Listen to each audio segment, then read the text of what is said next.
soir, on va parler un peu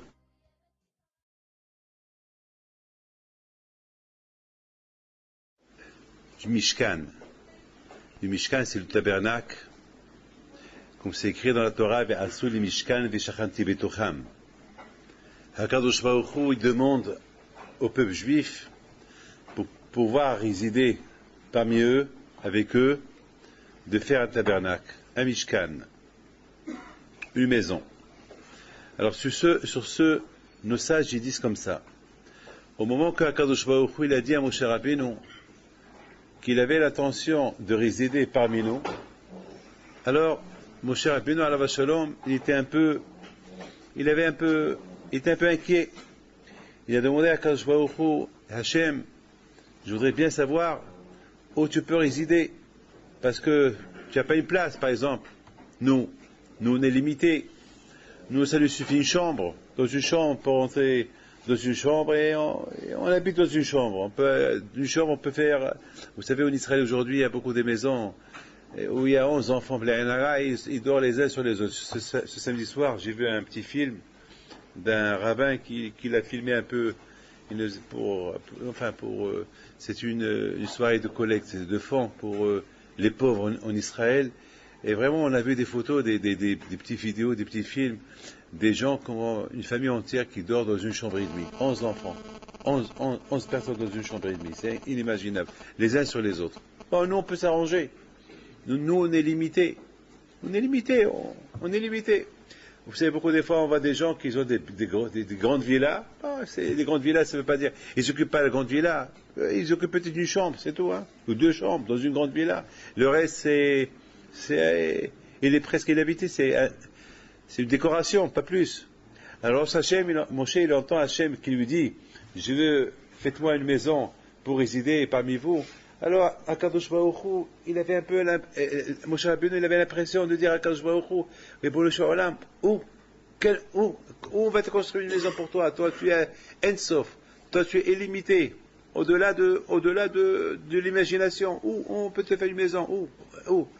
Et finalement, HaKadosh Baruch Hu, il donne réponse à Moshe Rabbeinu, une réponse tellement simple, très petite réponse. Il lui dit, n'aie pas peur Moshe, moi je ne t'ai pas demandé de me construire une grande maison, je sais que c'est illimité une maison pour moi, il n'y a pas de limite pour moi, mais moi ce que je veux, une toute petite maison, c'est tout ce que je veux, une petite maison, un petit mishkan, un petit tabernacle. Regardez mes amis, vous voyez cette chambre-là où vous êtes, ça s'appelle la maison de Dieu. Dieu, il habite là, dans cette synagogue. Là où il y a une synagogue, là où il y a la Torah, ça s'appelle la maison de Dieu, la maison d'Hachem. Et Hachem, il est là, il se trouve là. Je voudrais vous dire une chose. Nos sages, ils disent comme ça, avec vous donner une image de HaKadosh Baruch Hu. Vous savez, en Israël aujourd'hui, d'après vous, si on remplit Israël, on l'a rempli, avec tous les juifs qu'il y a dans le monde, combien ils peuvent rentrer en Israël? Combien? Vous allez me dire encore 5, 6, 7 millions. Moi, je peux vous dire, ils peuvent rentrer là-bas même 1 milliard. Vous allez me dire 1 milliard? Où ils vont partir 1 milliard? On va mettre 1 milliard de juifs en Israël. Israël est tellement petite. On va mettre 1 milliard de juifs en Israël. Où? Eh bien, il faut savoir que Israël, la spécialité de Eretz Israël, c'est Eretz Israël, et s'élargit toute seule. Elle s'élargit. Ça vous arrive pas de mettre parfois des soquettes, des chaussettes, qui sont serrées, et après ils prennent forme dans les pieds, après ça, ils prennent forme, et ils ne serrent plus. Beaucoup de fois, ça arrive. On met quelque chose de serré sur nous, après elle prend la forme du corps. Le vêtement qui est serré, il commence à prendre forme du corps. Israël, lorsqu'on suit le chemin de HaKadosh Baruch Hu, elle devient comme ce rouleau de cuir, le cuir du cerf. Le cuir du cerf, lorsque il est frais, il est très large. Et lorsqu'il sèche, il devient très petit. Israël, c'est de même. Lorsque on l'appelle Eretz Tzvi, lorsqu'on suit Torah et Mitzvot, Israël peut contenir des millions et des millions et des millions. Des millions et des millions. Ils peuvent rentrer non-stop. Et Israël va s'élargir. Malheureusement, lorsqu'on ne suit pas Torah et Mitzvot, Israël devient tellement petite, jusqu'à qu'il n'y a même pas de place pour tout le monde. Jusqu'à que, en plus, presque tout le monde la veut. Malheureusement, tout le monde la veut. Tout le monde la veut. Et on suit Torah et Mitzvot, eh ben, tout le monde nous dit, elle est la vôtre. J'étais à New York la semaine dernière. Il y a un non-juif qui vient chez moi, il pleure. Je vous donne la parole d'honneur. Je vous parle ici à la synagogue. C'est quelque chose que j'ai jamais vu. Hachem, il est témoin. Si je l'aurais pas vu, je l'aurais pas cru. Mais je l'ai vu. Ça s'est passé mercredi soir. Il y a un juif, un catholique, qui vient chez moi. Vous savez ce qu'il me demande? Il me demande une bénédiction pour les juifs d'Israël. Vous croyez à ça? Il portait une grosse croix sur lui. Et il me dit, je viens, il commence à pleurer. Il me dit, je veux une prière pour que Hachem, que Dieu, il protège Israël, protège les juifs qui habitent là-bas. Je lui dis, vous êtes juif?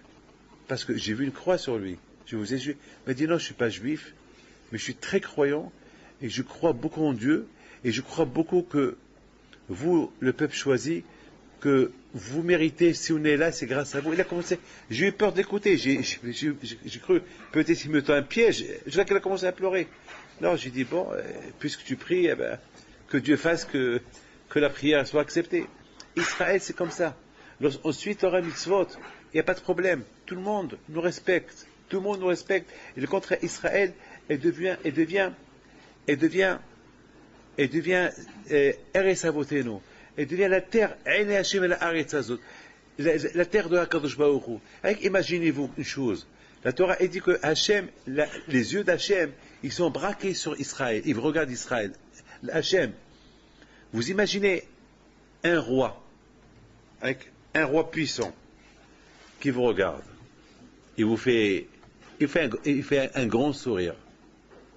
Ça vous plaît. C'est un kavod. C'est le roi. Imaginez-vous, mon cher Rabbeinu. Il rentre, il s'adresse qu'à vous. Il vous prend par les mains, il vous enlace, et il te dit, viens, on va étudier toi et moi un peu la Torah. Tu vas te sentir l'homme le plus heureux du monde, oui ou pas? C'est mon cher Rabbeinu. Oui ou pas? Je pense que chacun de vous ici, il a une émouna dans un tzaddik. Alors imaginez-vous, Rabbi Shimon Bar Yochai, ou Rabbi Meir Alanes, je ne sais pas, ou Rabbi Hilpid, ou un grand tzaddik qui vient, il vient chez vous, et il vous invite, il vous enlace, il vous parle, vous allez vous sentir heureux. Ah, quel kavod il me fait quel kavod on me fait. Ben, justement, mes amis, imaginez-vous HaKadosh Baruch Hu, il regarde que Eretz Israël. Reine Hashem et la Haaretz. HaKadosh Baruch Hu regarde Eretz Israël, et il la regarde. S'il la regarde, c'est qu'il aime. C'est que c'est la terre choisie, c'est la terre sainte, Eretz Israël, la terre que Hakadosh a choisie. Donc à Boutaï, on peut imaginer que cette terre-là que Hakadosh Baruch Hu regarde, cette terre-là, bien sûr, elle va s'élargir. S'il la regarde, c'est qu'il aime. Et s'il aime, c'est qu'il adore. Et s'il adore, c'est que cette terre-là, elle s'élargit. Elle s'élargit. Elle prend du large et du large. Et les gens peuvent rentrer et habiter et rentrer. Il y aura la bracha. Vous n'avez pas entendu beaucoup de fois cette phrase. Il y a beaucoup de gens qui gagnent beaucoup d'argent. Là, ils perdent leur argent. Il n'y a pas de bracha dans leur argent. Il n'y a pas. Ils gagnent plein d'argent, mais il n'y a pas de bracha. Ils perdent l'argent. Il y a ceux qui gagnent un peu, ils ont la bracha. Ils ont la bracha. Ils gagnent un peu, et il y a la bracha dans leur argent. Il y a ceux qui gagnent beaucoup, ils n'ont pas de bracha dans leur argent. Eretz Israël, elle est bénite. Hachem, il a béni. Elle a une bénédiction extraordinaire, Eretz Israël. Alors maintenant, écoutez très bien. Alors maintenant, pourquoi je vous raconte tout ça? Pour arriver à un point. Il y a le Père Gavot, il dit qu'il y a eu 10 miracles dans Yerushalayim. Écoutez bien ça, je vous en prie. Il y a eu 10 miracles à Yerushalayim. Parmi les 10 miracles, il y a eu un miracle que lorsque les Juifs, à la veille de Pessah, ils allaient à la veille de Pessah, ou à Shavuot, ou à Sukkot, qu'il y avait là-bas des millions de Juifs, et à un moment donné, à Kippour par exemple, lorsque Kohen Gadol, il prononce le nom d'Hachem, tout le monde se prosterne devant HaKadosh Baruch Hu. Tout le monde se prosterne. Et nos sages ils disent que Me'olam lo amar Adam tsali Amakomazé. On n'a jamais entendu un juif qui va dire je suis serré ici. Il n'y a pas de place ici. On ne peut pas se prosterner comme qu'on veut. Parce que lorsqu'on entend le nom de Dieu, il faut vraiment se prosterner. Et c'est quoi se prosterner? Dormir carrément par terre. Il faut s'allonger par terre. Alors imaginez-vous quelqu'un qui mesure 2 mètres, 3 mètres. Et imaginez-vous que plusieurs personnes qui mesurent 2 mètres et 3 mètres. Alors, s'il y a des millions de personnes, c'est impossible. Dans cette montagne-là, à côté de, il n'y a pas beaucoup de place. Combien ça peut contenir? 100 000, 200 000, pas des millions. Eh bien, il pouvait y avoir des millions, et aucun ne disait, je suis serré. C'est inimaginable. Ah, pourquoi je vous dis tout ça, hein? Je vous dis tout ça pour vous dire, quand Kadosh Baruch Hu, il a ce kouah de Tzimtzum, Kadosh Baruch Hu, il a cette force-là, que là où Hachem il se trouve, ça peut contenir toute sa grande dimension. C'est ça, Kadosh Baruch Hu. Nous, les Havdil, que Dieu préserve, nous, on est limité. Moi, David Pinto, si je rentre dans une petite chambre de 50 cm, je peux pas, à peine si ma tête elle va rentrer. Pas mon corps. Parce que j'ai un corps de 1,80 m, il me manque un endroit large pour que je peux rentrer. Il me manque, mais pas dans un petit endroit. Les Havdil. Hakadosh Baruch Hu, c'est une autre dimension. Là où il y a Hakadosh Baruch Hu, n'importe quelle dimension où il y a, toi Hakadosh Baruch Hu peut rentrer dedans. Toi Hakadosh Baruch Hu peut rentrer dedans. Regardez, lorsqu'Hachem il a créé le monde, il n'y avait que de l'eau. Il n'y avait que de l'eau. Il n'y avait que de l'eau. Il n'y avait que de l'eau. Il n'y avait rien. Il n'y avait un gramme de sable. Il n'y avait que de l'eau. Maintenant, où Hachem, lorsque Hachem il a créé le monde, il a créé la terre du monde, eh bien, cette eau-là, où il est parti? Où il est parti cette eau? Il a disparu où? Eh bien, nos sages ils disent que cette eau-là, le bon Dieu l'a cachée dans un endroit qui s'appelle Tsafon. Dans un endroit qui s'appelle Tsafon. Et là, nos sages ils disent, là il y a un grand miracle. C'est comme le miracle qu'il y avait, c'est comme par exemple, on prend une bouteille d'eau, 1 litre d'eau, et qu'on le verse dans une toute petite eau de quelques millimètres. C'est impossible. Par exemple, regardez-moi, je prends un verre. Alors, imaginez que je prends un gallon d'eau, un gallon où il y a 3 ou 4 mètres, 4 litres, et je vais tout renverser dans un verre. C'est impossible. Eh bien, c'est le miracle. Akadosh Baruch Hu, lui, c'est indicible. Akadosh Baruch Hu, c'est le créateur. C'est Hachem qui a créé la dimension, c'est Hachem qui a créé la largeur, la longueur, toute dimension. C'est Hachem qui l'a créé. Alors, Akadosh Baruch Hu, il a ce pouvoir-là de faire entrer 1 litre d'eau dans un verre d'eau. Comment? Eh bien, Hachem. Akadosh Baruch Hu, il peut. Et Rabotai, c'est ça, Rabotai, je pense, c'est ça la réponse de Akadosh Baruch Hu à Moshe Rabbeinu. Moshe Rabbeinu, il se pose une question. Il dit, Moshe Rabbeinu, mais toi, tu veux qu'on te construise une maison, mais où va te faire une maison? Mais toi, tu es illimité. Ta dimension, elle est large. On ne peut même pas imaginer quelle maison c'est quoi? À toi, Hachem. Quand je a dit, n'aie pas peur. Même dans une toute petite maison que vous allez me créer, je peux rentrer dedans. N'aie pas peur. Mais c'est ce qu'on appelle le mot Tzimtzum, c'est rectifier. C'est-à-dire que moi, je suis capable à faire cela. Je vous raconte une histoire sur mon grand-père Abihim Pido Alav Shalom. On raconte ça, c'est quelqu'un qui me l'a raconté, il s'appelle Samuel Marciano. Je crois que c'est le grand-père de William Marciano, celui qui travaille chez nous à la Yeshiva. Il m'a raconté qu'une fois, il se trouvait chez mon grand-père Abihim Pido à Casablanca, je crois 1 ou 2 ans avant qu'il est mort. Et à cette époque-là, il y avait pas de whisky, il n'y avait pas de boucha, il n'y avait pas de mahia au Maroc. C'était pas avec la contrebande. Il y avait des problèmes, donc on ne la trouvait pas. Et vous savez, une hiloula sans boucha, c'est pas une hiloula. Une hiloula où il n'y a pas la mahia, où il n'y a pas un peu de whisky, c'est pas un Shabbat, il n'y a pas un peu de whisky, c'est pas Shabbat. Il faut le whisky un peu, Le whisky, Boucha, c'est un peu, c'est ça qui fait la joie de Shabbat. Et là, il a la Shalom de Rabbi Hipito, il manquait le whisky. La Boucha, la Mahia. Et Rabbi Hipito, la Shalom, il demande, il dit alors, il n'y a pas de Mahia, il n'y a pas de Boucha, il n'y a rien du tout. Alors, ils lui ont dit, il y a une femme, cette femme-là, c'est la seule qu'elle fait la Mahia. Mais étant donné qu'il y a la police de partout, alors on a peur d'aller chez elle parce que la police de partout, dès qu'on passe, ils vont sentir la Mahia, la bouteille, alors on risque de nous arrêter. Et Rabbi plutôt à la Vachalom, et on voit quelqu'un chez cette femme-là. On fait la Iloula, on veut la Mahia. Et puis la femme, elle a dit, il y a la police partout, il y a la police dans la rue. Et finalement, ils lui ont dit, c'est Rabbi Pito qui veut la Mahia. Alors, elle s'est tue, elle a dit, bon. Alors, au moment qu'elle était en train de leur servir et fabriquer la Mahia à la maison, chez elle, et voilà la police qu'elle rentre. À la police, elle rentre. Ils sentent l'odeur de la Mahia. Ah! Alors, la police, ils arrêtent, ils ont arrêté un gros poisson, là. Ils vont faire la fête de cette femme parce que il leur manquait des preuves. Et elle regarde les gens, à un moment donné, elle a cru qu'ils l'ont vendu. Ils lui ont dit, c'est Rabbi Pito qui nous a envoyé, qu'est-ce que vous faites là? Non, on n'a rien, on vient, on n'a rien du tout. Et finalement, il y avait des bouteilles de partout, il y avait la machine où on fabriquait la Mahia. C'est quoi tout ça? Et puis, ça lui échappe. Ça, c'est de l'eau. Et dans sa tête, il dit à Rabbi Pinto, s'ils ne seraient pas venus ces gens-là, je n'aurais pas été arrêté. Donc c'est à cause de toi. Alors montre ta force. Rabbi Pinto, où tu es. Fais quelque chose. De l'eau, c'est de l'eau.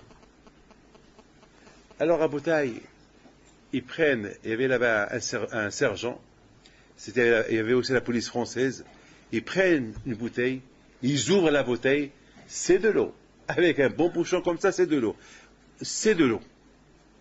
Elle maintient toujours son mot, c'est de l'eau. Ils vont ouvrir la bouteille, il va sentir, c'est une odeur bizarre, une odeur où il n'y a pas d'odeur. Finalement, il goûte, c'était de l'eau. Il s'énerve, il ouvre les autres bouteilles, c'est de l'eau. Il ouvre les autres bouteilles, c'est de l'eau. Et là, la femme, elle prend la confiance, elle lui dit, ouais, vous voyez, c'est de l'eau. Alors, il dit, alors quoi, ces machines-là, c'est de l'eau?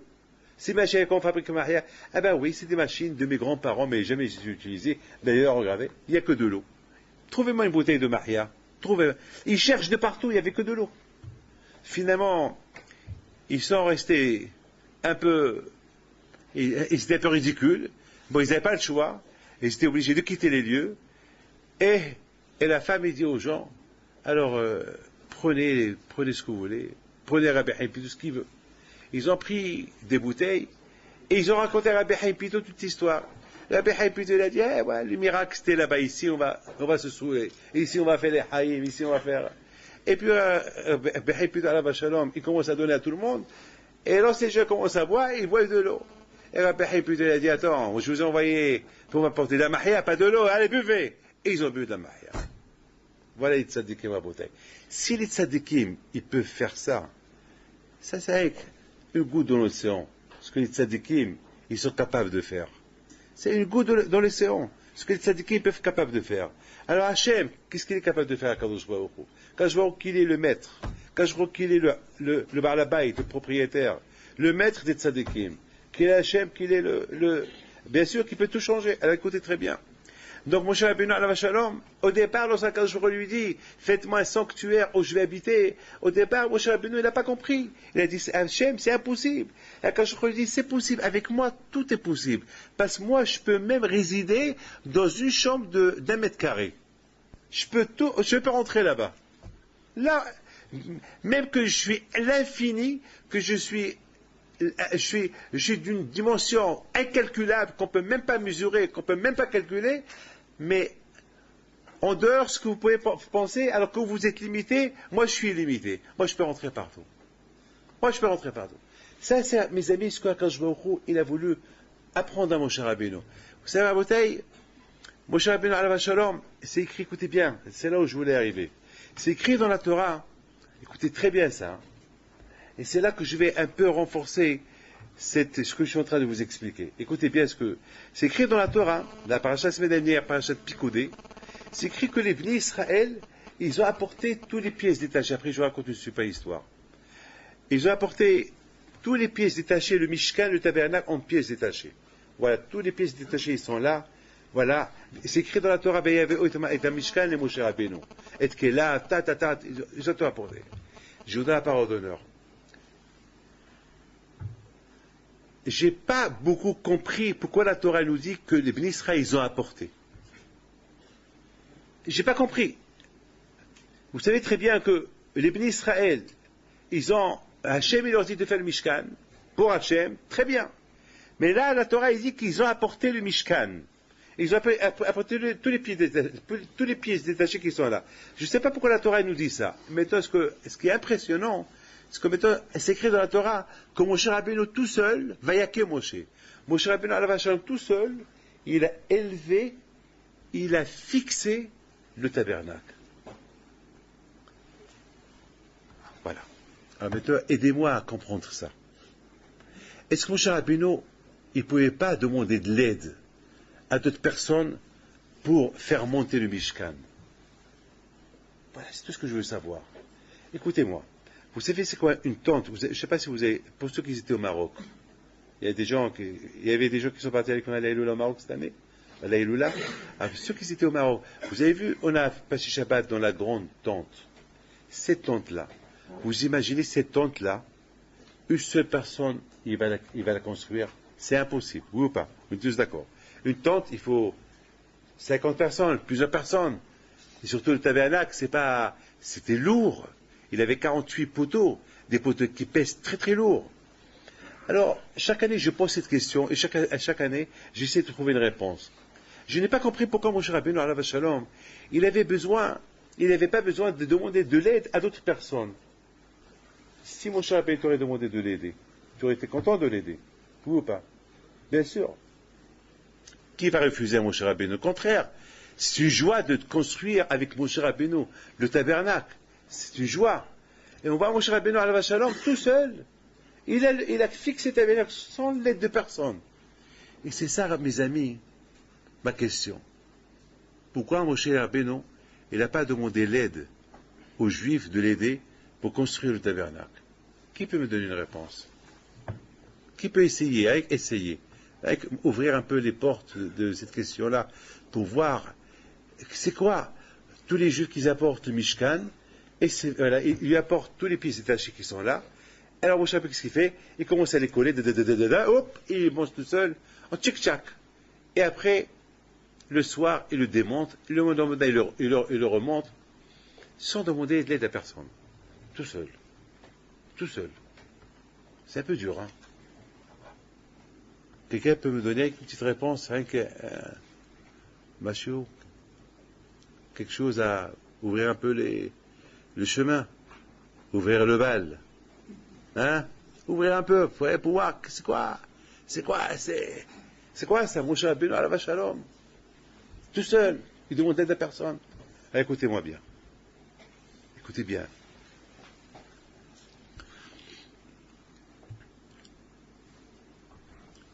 Aujourd'hui, il y a une femme qui est venue me voir. Cette femme, non, excusez-moi, un homme, excusez-moi, il s'appelle Monsieur Biton. Il vient me voir ce matin avec sa fille. Ce Monsieur Biton, il y a 10 ans, il avait la grave maladie. Et les médecins lui ont dit, on ne peut rien faire pour toi. Écoutez bien cette histoire-là. Aujourd'hui, je l'ai écoutée et je l'ai même écrit pour ne pas que je l'oublie, parce que c'est une super histoire. Et les médecins lui disent, aujourd'hui il a 60 ans, donc à l'époque il avait 50 ans. Et les médecins lui disent, c'est fini. Vous savez, beaucoup des médecins, ils sont cruels. Ils sont crus. Ils annoncent une mauvaise nouvelle à quelqu'un. Bon, ça y est, on peut rien faire pour toi. Ça y est, tu vas crever, tu vas mourir. Ça fait mal, hein. Vous savez, c'est de la cruauté. À la rigueur, si on annonce une nouvelle comme ça, il faut être très, très intelligent comment annoncer une nouvelle comme ça. On n'a pas le droit d'annoncer une nouvelle comme ça à quelqu'un. Le pauvre, il était choqué, il était abattu,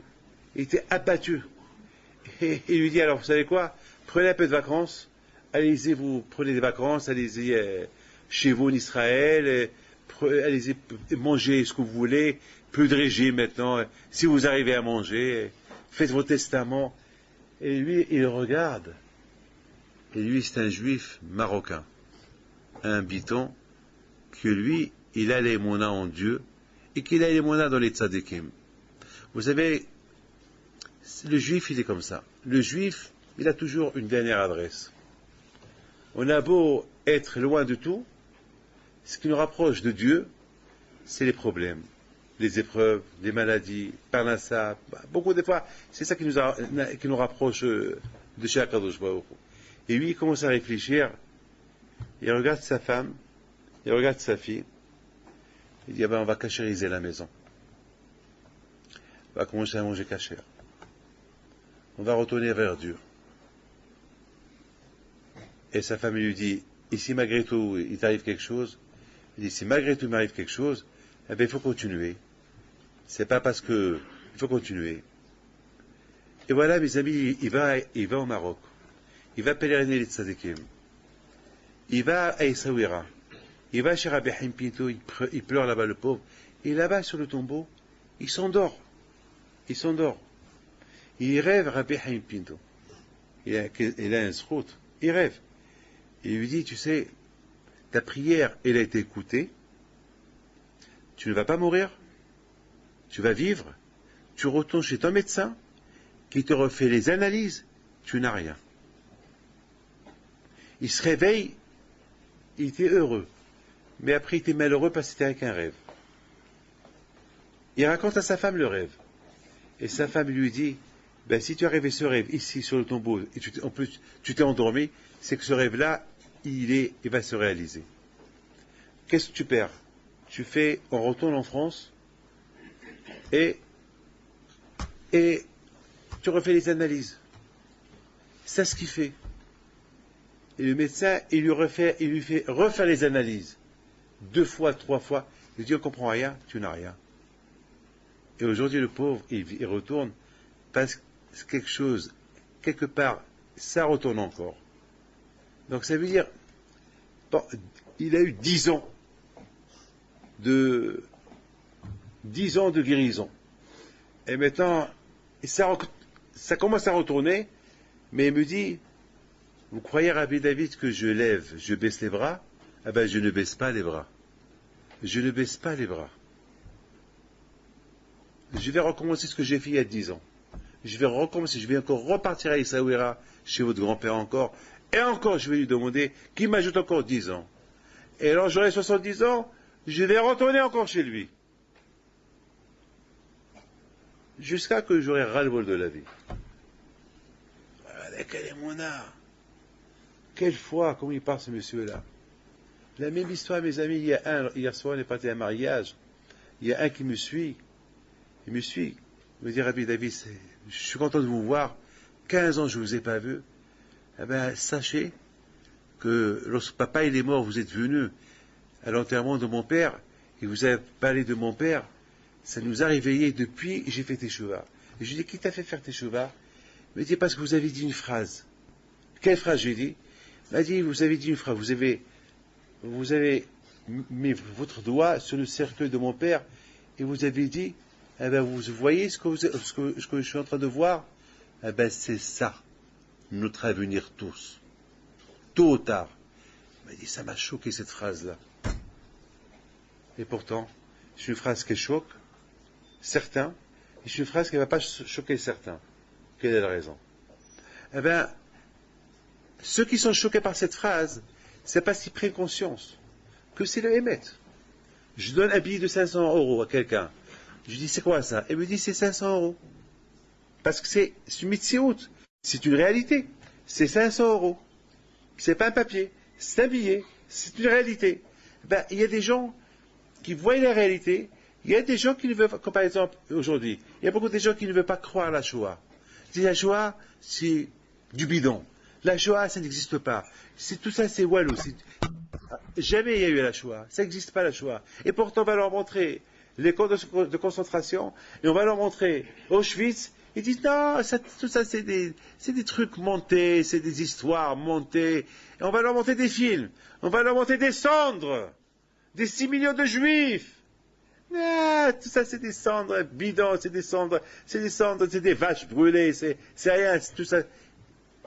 Nier la chose, nier une vérité. Ils savent que c'est la vérité, nier la vérité. Il y a des gens que tout de suite la vérité, ils prennent conscience de la vérité. Il y a ceux qui ne prennent pas conscience de la vérité, ils restent toujours un peu en arrière, ils se disent bon, j'ai le temps, j'ai le temps.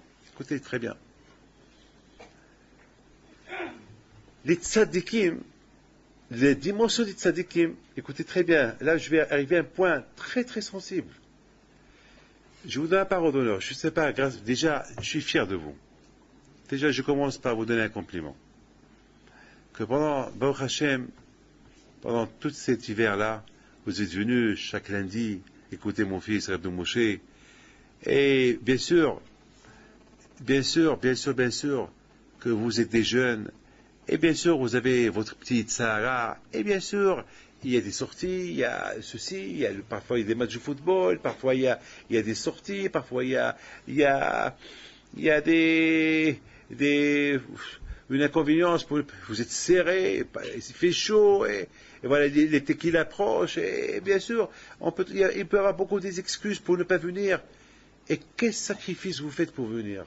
Parfois dans le froid, vous écoutez un cours de Torah. Je crois que le bon Dieu n'est pas content de vous. Hein. C'est pour ça que ce soir, je suis venu vous donner un cours de Torah et pour vous dire merci. C'était pour vous bénir et vous dire merci.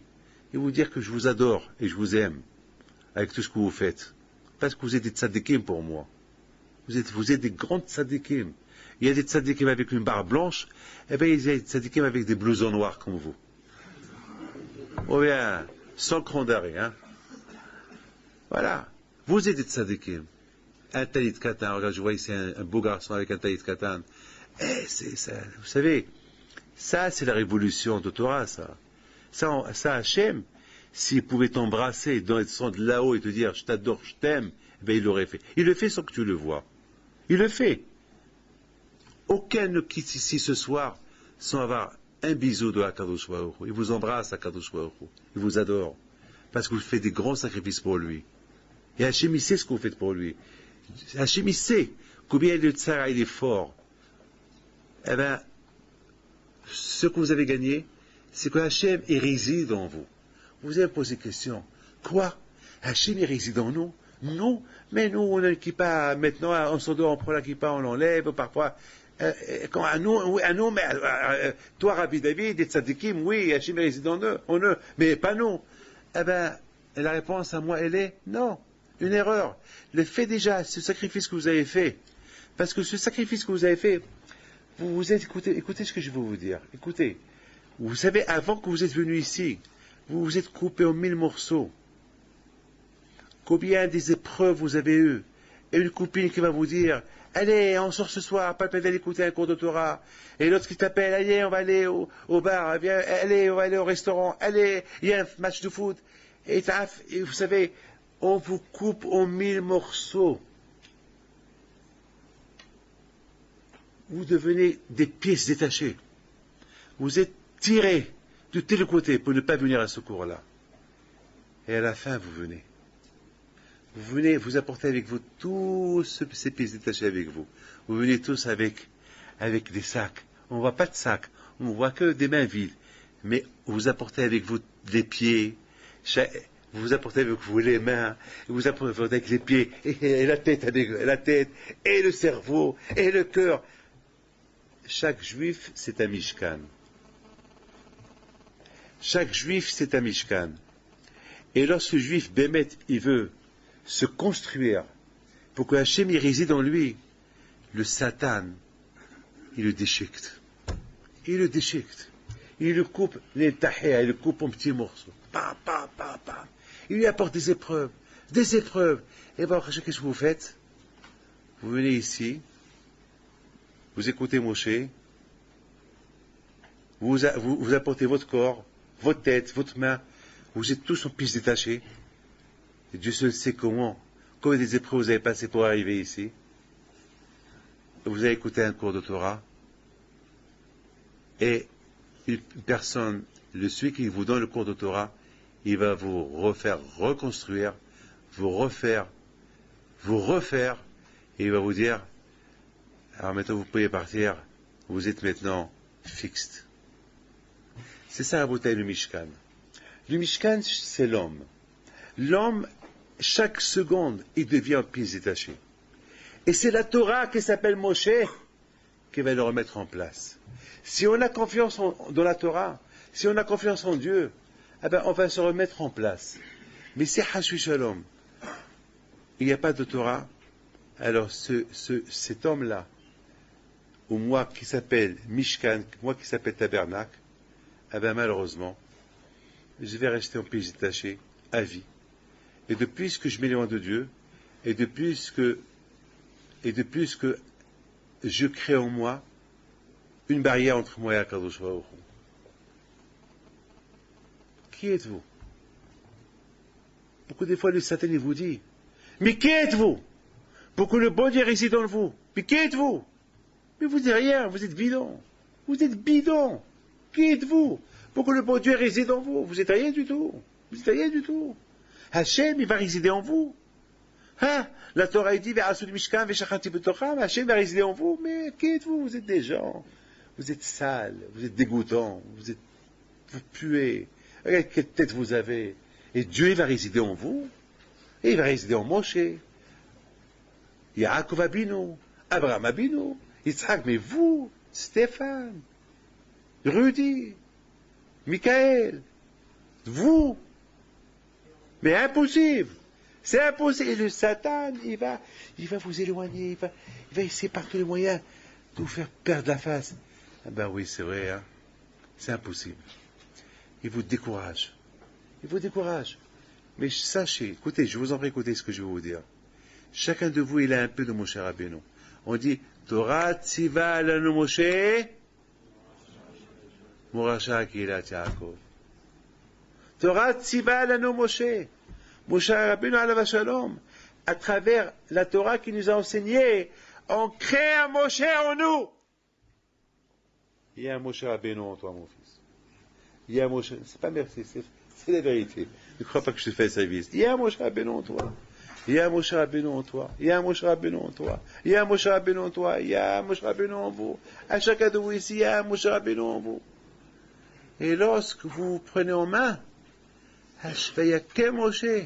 Vous allez voir, en quelques secondes, vous pouvez être des grands tzadikim. Vous allez devenir un Mishkan. Il y a qu'un Moshe.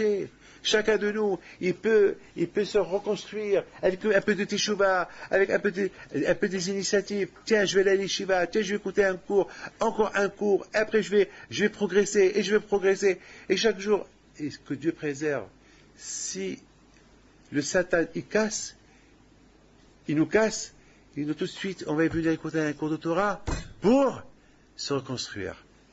Et comme ça, on doit être. Et c'est une bataille à vie. C'est une bataille à vie. C'est une bataille à vie. On n'a pas le choix. On n'a pas le choix. C'est une bataille à vie. À vie, à vie, à vie. Et c'est ça, Rabotai, le message du Tabernacle. Le message du Mishkan. De la même façon que Akadosh Baruch Hu, sa dimension, elle est illimitée. Et malgré tout, il peut se rectifier, il peut devenir, il peut rentrer, il peut pénétrer dans n'importe quel endroit et résider dedans. De la même façon, un homme, aussi mauvais qu'il peut être, aussi mal qu'il peut être, c'est un qui demande, je vais faire teshuva, je vais être la maison de Dieu. Ah ben, quand je vais ouvrir, il réside en lui. Et je termine avec une petite histoire que je termine avec une petite histoire. Vous savez, c'est...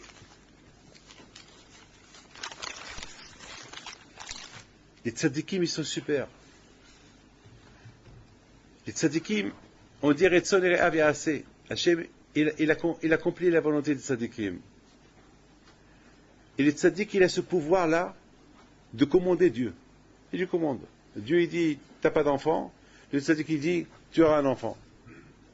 Il va exiger de Dieu qu'il te donne un enfant. Il n'a pas le choix, le bon Dieu. Il va être obligé d'écouter le tzadik. Le tzadik, il commande le bon Dieu. On approche Pessah. Oui ou pas? À Marrakech, au Maroc, il y avait la sécheresse, pas de pluie. Donc, s'il n'y a pas de pluie, il n'y a pas de galette de Pessah. Il n'y a pas de matzah. Parce que la galette de Pessah, on la fabrique avec de la farine spéciale.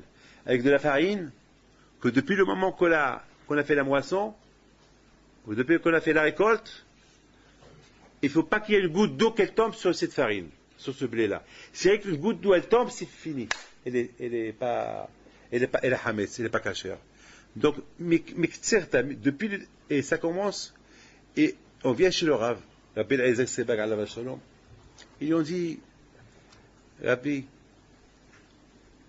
la sécheresse commence, et la prochaine, il n'y aura pas de galettes, il va y avoir une catastrophe au Maroc, à part les épidémies et les maladies qu'ils vont avoir. Il leur dit, écoutez, demain, rendez-vous au cimetière. On va tous se réunir, on va venir au cimetière, on va prier à Kadosh Baruch Hu. Et tout le monde qui vient au cimetière, tous les juifs, les enfants, et surtout il leur a dit, amenez les enfants.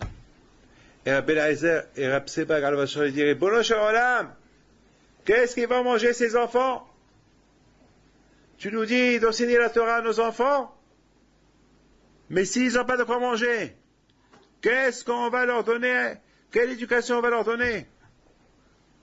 Et il leur dit, après il dit, Hachem, je vais être obligé de donner l'ordre à toute la communauté de manger le pain à Pessah. Parce qu'il y a Pikouach Nefesh. Parce que si on mange pas, on va mourir. Donc on n'a pas le choix. Toi tu veux qu'on mange la galette, alors donne-nous la pluie. Mais tu peux pas nous donner. Moi j'aurais peur de parler comme ça. Un tzaddik qui parle comme ça à Kadosh Baruch Hu. Alors, hein, t'as compris à Kadosh Baruch Hu? Est-ce que tu m'entends? Oui, je t'entends. Oui, il entend. Oui, je t'entends. Et le tzaddik il dit à tout le monde, allez partir rentrer chez vous. Après 5 minutes, la pluie elle commence à tomber. C'est ça les tzaddikim. Après 5 minutes, la pluie commence à tomber. Bam, bam, bam. Tout de suite, le tzaddik, il réunit encore tous les juifs.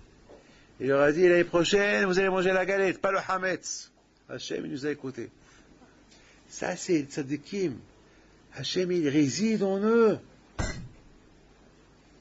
Et chacun de nous, c'est un tzaddik. Je vous dis quelque chose, vous, monsieur, je vous connais pas. Mais le fait que vous êtes venu ce soir, c'est un sacrifice. Un lundi, tu viens écouter un cours de Torah le soir. Alors, Akadosh Baruch Hu, il te considère un tzaddik. Et tu pries Hachem, il va t'écouter. Mais ce que Hachem, il aime qu'il y a une progression. Il faut progresser. Progresser, il faut toujours progresser. C'est pas facile. Mais c'est pas facile. Mais avec l'aide de Dieu. Lorsqu'on veut, on peut. Mes amis, je vous bénis, qu'Hachem, il vous donne la santé, que Hachem protège votre Rav, Rabbi Moshe, mon fils, et que c'est moi qui ai choisi de voyager aujourd'hui, et puisqu'il n'a pas voyagé, il voyage, si tu veux, plus tard. Alors je lui dis, tu fais ton cours. Il me dit, non papa, je voudrais bien, papa, que tu leur dis merci pour tout le sacrifice qu'ils font pour venir au cours de lundi. Et sans penser, il y a beaucoup des jeunes parmi vous qui viennent encore au cours de la semaine. Alors je vous bénis, que Hachem vous protège, je vous donne la santé. Parnassa tova כנרצון, ברכה והצלחה כנרצון, בזכות רבי פינטו, שהקדוש ברוך הוא יבטל מעליכם כל גזירות קשות ורעות, ויגזור עליכם גזירות טובות, אמן כנרצון.